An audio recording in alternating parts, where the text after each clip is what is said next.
محمد ادریس صاحب، بخاری شریف میں حضور پاک کا ارشاد ہے کہ اس طرح نماز پڑھو جس طرح تم مجھ کو نماز پڑھتے دیکھتے ہو۔ سوال یہ کہ حضور نے کس طرح نماز پڑھی جبکہ بخاری شریف میں حضور نے رفع یدین کی نماز پڑھی ہے؟ بخاری شریف میں حضور نے رفع یدین کی نماز پڑھی ہے۔ دیکھیے حضور نے مختلف طریقوں اختیار کیے مختلف اوقات میں۔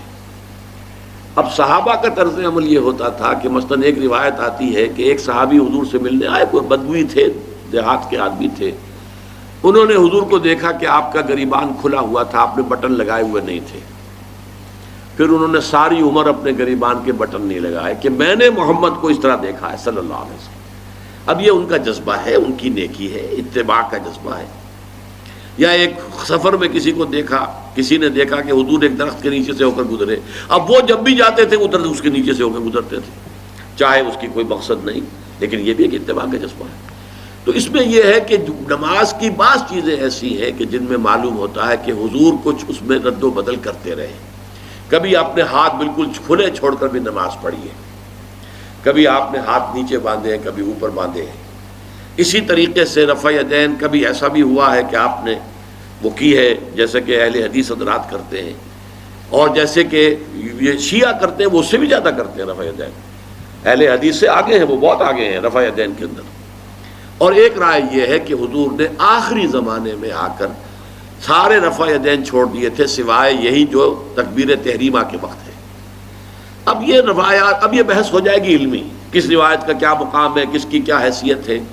بخاری شریف میں جو روایت ہے وہ یہی ہے رفع یدین کی، جو آپ صحیح کہہ رہے ہیں، لیکن یہ کہ بخاری شریف واحد کتاب تو نہیں ہے حدیث کی، مصنف عبد الرزاق ایک کتاب ہے، اور اسی طریقے سے اور اس میں یہ کہ امام مالک کے پیروکار، حالانکہ امام مالک مدینے کے دارالہجرہ کے امام ہیں، وہ رفع یدین نہیں کرتے۔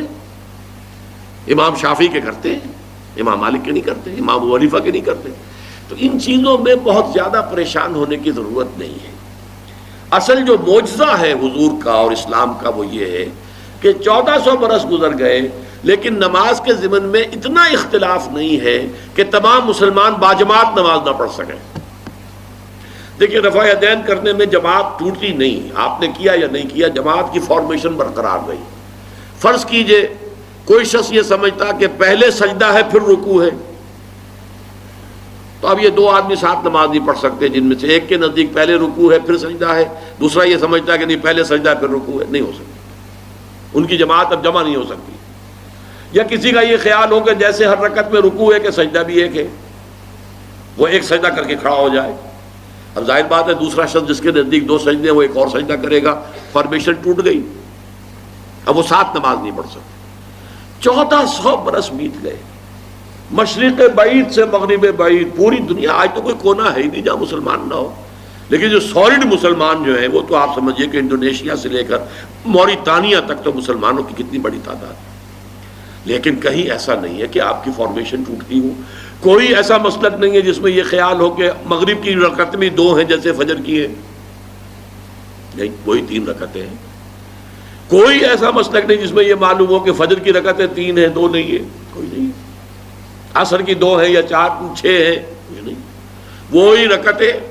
وہی رکعت کی ترتیب، پہلے کھڑے ہونا ہے، پھر رکوع ہے، پھر کھڑے ہونا ہے، پھر سجدے میں جانا ہے، پھر بیٹھنا ہے، پھر سجدہ، پھر کھڑے ہونا۔